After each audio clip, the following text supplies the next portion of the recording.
Let's head into the papers now. See the stories making the headlines in Nigerian newspapers. And with me in the studio is our analyst, Obani Akinwale. Good morning, Obani. Good morning. Nice to see you. Glad to be here. Great. And on Skype is the publisher, Scroll Magazine, Olori Janet Mbafolabi. It's nice to have you, Olori, join us on Skype. Good morning, Mike. Great, great.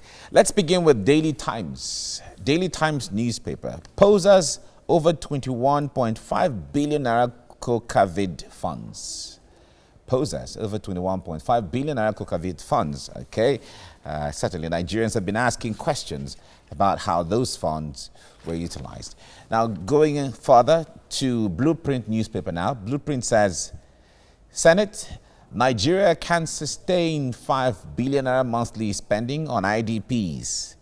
All right. That's what the Senate is saying. Nigeria cannot sustain 5 billion naira monthly spending on IDPs. It says country is broke and subsidizing fuel impossible, and urges endurance on the electricity tariff hike.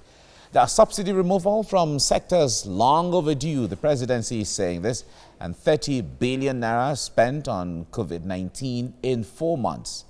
The AGF Idris is saying this. All right, that's all on the front page of the Blueprint newspaper. National Economy is next now, and it's talking about crude oil lifting. Nigeria steps up efforts to change terms of trade. Nigeria steps up efforts to change terms of trade on crude oil lifting and sets up technical committee to develop a template. And we're working towards reducing cost of shipping, as Nimasa is saying this. All this you see on the front page of the National Economy. News Direct is our next paper now, and it says illegal forex export. And the headline there is saying Lotto winners panic as CBN suspends Baba Ijebu, Bet King, Naira Bet, others bank accounts. And all this is over illegal forex export from what the paper here is saying.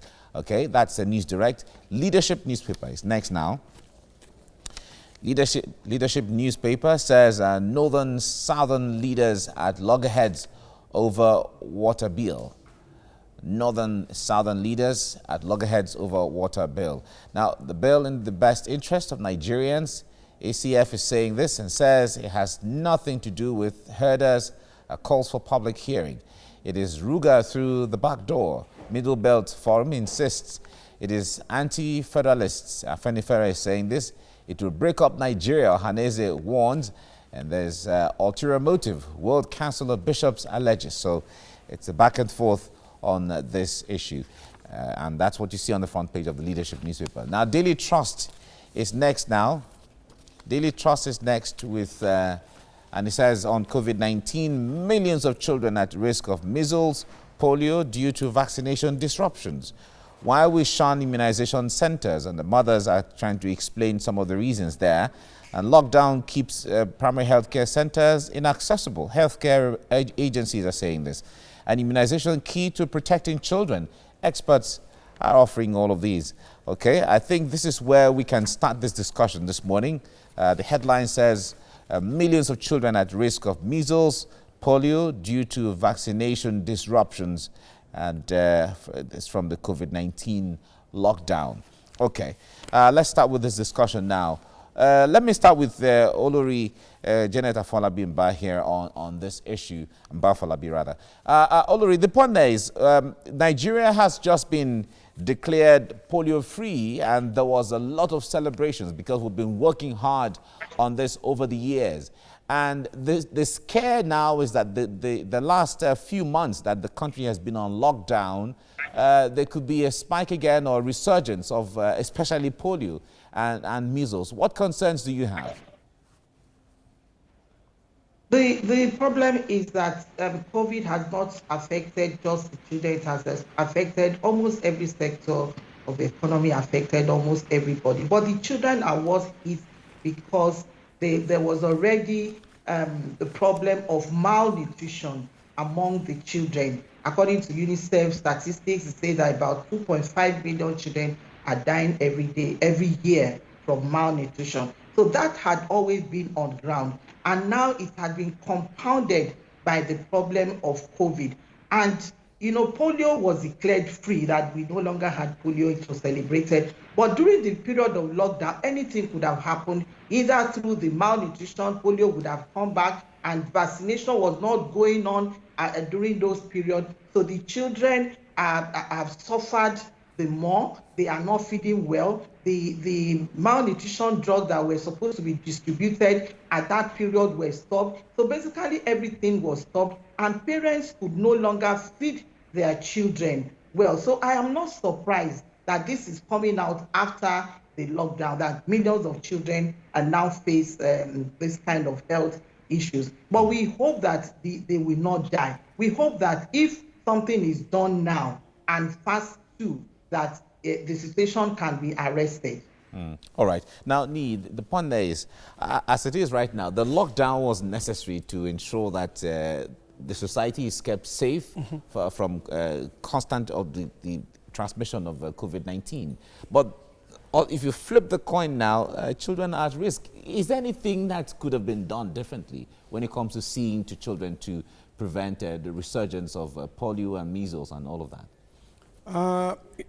If you look at the headlines of one of the newspapers, I'm not sure which of the paper this morning, it was saying that the Senate is saying that 5 billion is too much for the IDPs. Yes. And you recollect vividly earlier this year, the same Senate and National Assembly are now saying SUV Jeeps and 2020 Camry are too expensive for us to be buying every 4 years. You will also recollect vividly that a couple of days ago, a governor in the south part of the country bought Jeeps for judges. And I think some governors are also buying cars for the House of Rep members. Why am I laying this foundation is that when COVID entered this country, the NCDC Act was quickly reenacted to ensure that they have control. You could recollect that Bajabi Amila was at the point of giving a law whereby allowing this to take over facilities to serve as isolation centers. And corporate organizations come out to donate billions to Nigeria. Yesterday I was saying that according to Serap report, they spent about 30-point-something billion on eradicating what federal government was able to distribute, and police spent about 873 million. So what it tells us is that if during Fashola's tenure in Lagos, he was able to curtail Ebola. If the star boy of Lagos, Governor Sanwo-Olu, was able to curtail COVID to a certain extent, if the government has the will to curtail all these primary healthcare diseases, vaccination is what can be done. If we can have the energy to set up a KAMA law to say non-profit organization will have their account reviewed by the government that can appoint, why can't we make it a law that it is compulsory to ensure that your children, your child, your daughter is vaccinated, and to ensure that there are local police that actually ensure that those children are properly vaccinated? Why don't we have a proper health bill? Why are we not bringing the low-end family into a national health insurance scheme? So what necessary is saying is that the government has, the reason for government is for life, security of life and property. And to secure life is to ensure that they are away from this pandemic and epidemic. So if government intend to do it, we can enact a law to show that at so age, you must be vaccinated. The vaccination is available. This is if we go all out to say, oh, we want to get polio certified free, why can't we be measles certified free? Why can't we be TB certified free? Why can't we have donor agencies fighting all diseases? But the important thing is that the government is not interested. Until government prioritizes the life of its citizens, issues like this will not form front pages of paper. But if you say the government is not interested, when they worked so hard, investing so much money over the last 10, 15 years in partnership with foreign partners, and they were able to eradicate polio, wouldn't that be government being interested? At all. Look at how many federal medical centers is working in Nigeria.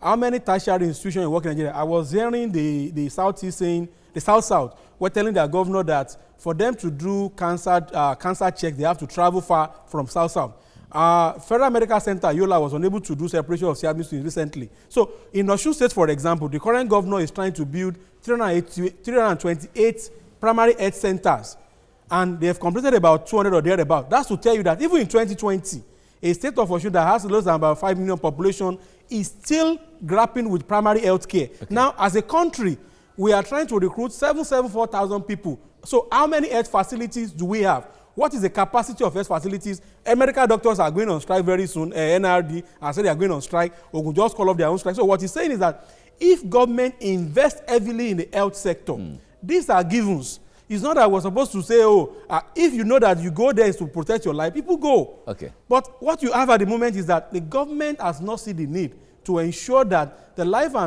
of those 1 to 5 or 1 to 7, this polio, TB, measles, and what have you, is properly taken care of. All right. We should have government has to be more proximity in terms of PHCs, medical personnel to people. All right. What is the ratio of doctor to patients in Nigeria? So these are some of the issues that is for the government. So government has to be more intentional. Exactly. That's what you're saying. Exactly. Now let me bring Olori in here. And taking it from the issue of the primary health care, recall that sometime last year, the government was ready to build about 10,000 new primary health care centers in the country. Now, we haven't seen how that has taken off yet, although we hear the thing is in the works.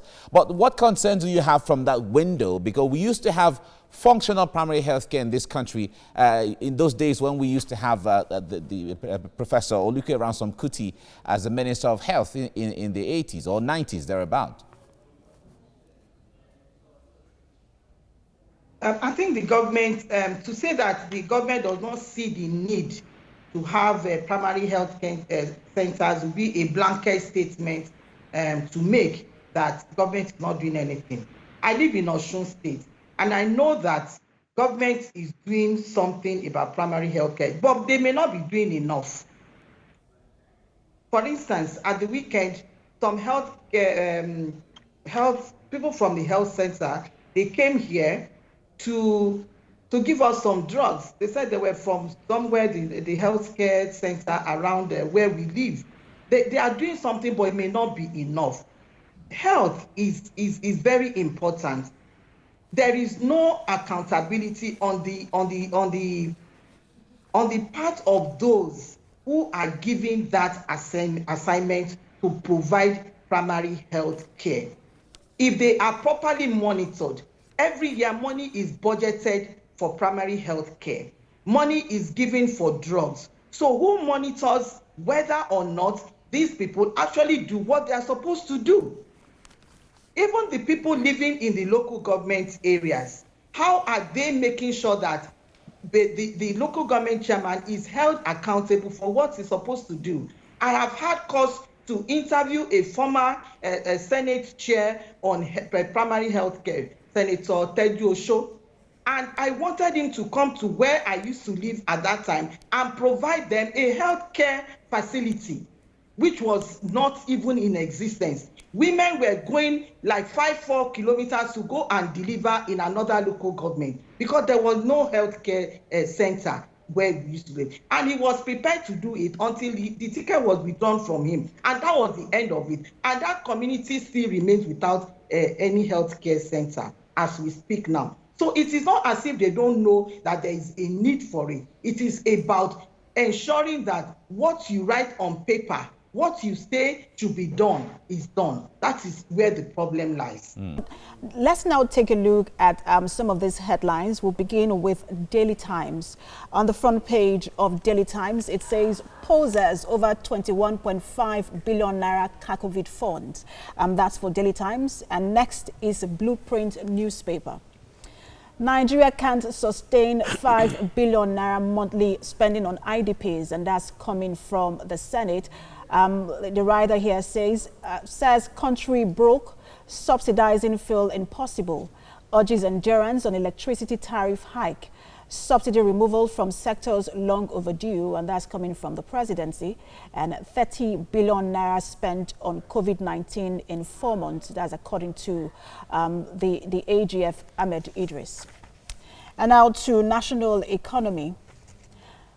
Crude oil lifting, Nigeria steps up efforts to change terms of trade, sets up technical committee to develop template.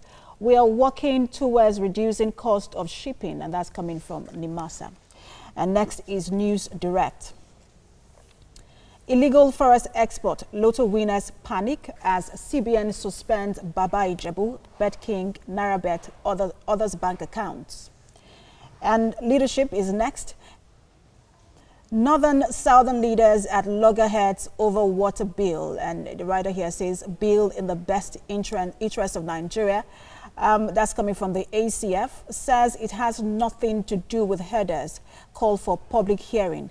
It is Ruga through the back door, and that's a statement from the Middle Belt Forum.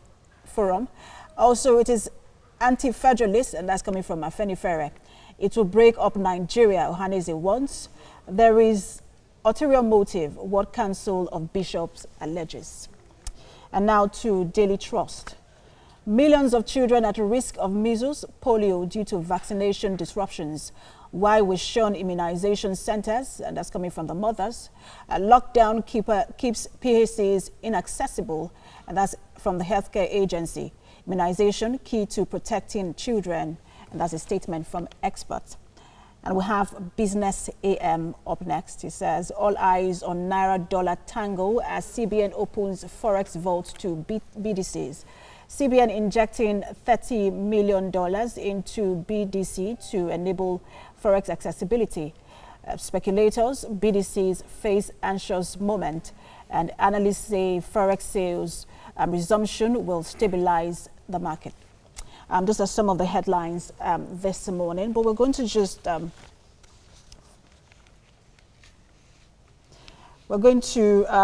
look at some of these headlines, and Obani is still with us in the studio, and we'll have Olori Afolabi joining us via Skype. But let me begin with you, Afolabi. So let me begin with Olori. I mean, you have heard all of these statements coming from the president, and I'm focusing on the headline from the Blueprint newspaper that says the Senate is saying, look, they can no longer fund the IDPs. About 5 billion naira spent monthly on IDPs is no longer possible, as well as the full subsidy. What do you make of the statement? It is apparent that that statement is not surprising for me, considering the state of the economy and worsened by the COVID-19 pandemic. The war is still on. Why do we have IDPs? We have IDPs because of the war, the Boko Haram war, particularly in the Northeast. That is why a lot of people, women, children, and men have been displaced, and they are now in IDP camps. The war is still not over. So the displacement is still ongoing. So the number of IDPs is still growing, and the feeding is still going on too. So 5 billion monthly to feed IDPs is a huge sum. How are we sure that the 5 billion on paper is actually the amount that is being given out as feeding to those IDPs? Because we have read and we have seen this reports where food is supposed to be for IDPs have been diverted. Trailers of rice, trailers of food items have been diverted by even those that are supposed to protect the food and make sure that it ends up in IDPs. So if government says that it can no longer feed them with 5 billion naira, I think that maybe it's the state of the economy, maybe we do not have to come in here, maybe we even need to take census of how many people are in these IDPs, what is their number, so that you can really budget for them. All right, so Bani, she has raised very key points in terms of transparency in this whole program. But look, government is saying, sentiments aside, we have to do what we have to do. At some point, these policies must be implemented, and the time is now, because we can no longer sustain our economy. For me, it's a shame that we have this kind of headline in our national dailies. Supposedly, our nation, or Nigeria, the nationality itself, supposed to be governed by law. So I begin to ask myself certain questions like, why do we have Ministry of Humanitarian Affairs? Why did the Senate pass what they call Northeast Development Commission? And what is Gavi Foundation, Dangote Foundation, and what have you are doing? And if those are all formations of the Constitution, it shows that before money is being spent on IDP or humanitarian affairs, it's being budgeted for. So the question of we spending 5 billion on IDP does not suffice, simply because we have Ministry of Humanitarian Affairs, which I expected will be governed by law based on budgeting. We have we have Northeast Development Commission, which is also an agency of the government, supposedly to help ameliorate the condition of the Northerners. So coming up on the front of it and said 5 billion is too much. The question, like she has rightly said, is that, is it 5 billion on paper or 5 billion like what we have in NCDC that is currently happening, or 5 billion that is already impacting on life of citizens there? Then again, if federal government alone is spending 5 billion monthly on the IDPs, you now ask yourself, the state government in the northeast, in the northwest, and the north central in the affected state, what is the role they are playing in terms of ameliorating the current situation of people that are displaced by the bandit or by the Boko Haram? So if the federal government is claiming to spend 5 billion every month, you wonder what those state governments will be spending. Then you now ask ourselves again, was this appropriated for at the beginning of the year? Do we have emergency fee that says 5 billion for IDPs will be spent over this year? So if these are not appropriated, then it boils down on the operators of our constitution and the National Assembly. If we have proper constitution that allows every state to manage their resources, manage their citizens, the issue of federal government doling out 5 billion every month will not suffice. Then there will be accountability. So for me, this is a security. I mean, we have this issue majorly because of security situation in the north, and then we've also this is continuing. I mean, we continue to see, especially in places like Sadar Kaduna recently, where we also heard that look, now we have IDPs because of the crisis there at some point. So, but the issue there is that we also have children in these IDPs who are less than 18, and many fear that look, if you stop funding them, this is a ticking time bomb. I agree with you. Exactly what I'm saying is, I am not saying that spending that money is too much or is too small. But what I'm saying is that what have we put in place to ensure that the actual 5 billion is spent on these IDPs? In this country, we have problem with statistics. What are the numbers of IDP camps we have? Who are those people in IDP? In terms of security, the security is budgeted for from the beginning of the year. We all are expecting some Super Tucanos. We know how they are trying to equip the Nigerian Air Force, Nigerian Army, and what have you. But what I'm saying in essence is that if only federal government is spending 5 billion every month, what is the total budget of Borno State? What's the total budget of Adamawa State? How much of this funding is going into this? Dangote Foundation, Bill Gates, Gavi Foundation, they are all in the northeast. What amount of money is it going there? The Nigerian customs sees all these banned substances, and they are being evacuated to the northeast, to the northwest, where we have the IDPs. What is the problem? So for you to come out to say 5 million is spent monthly, you can't sustain it. What is the legal framework or constitutional provisions that we have that allows even the government to spend 5 billion monthly?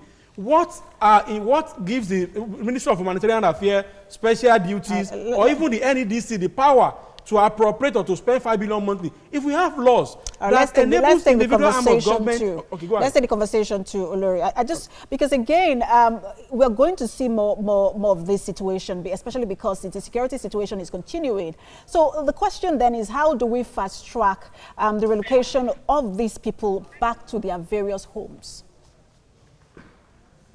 The only way to fast track these people going back to their homes is to ensure that their homes are secured. If their homes are not secured, they cannot go back there.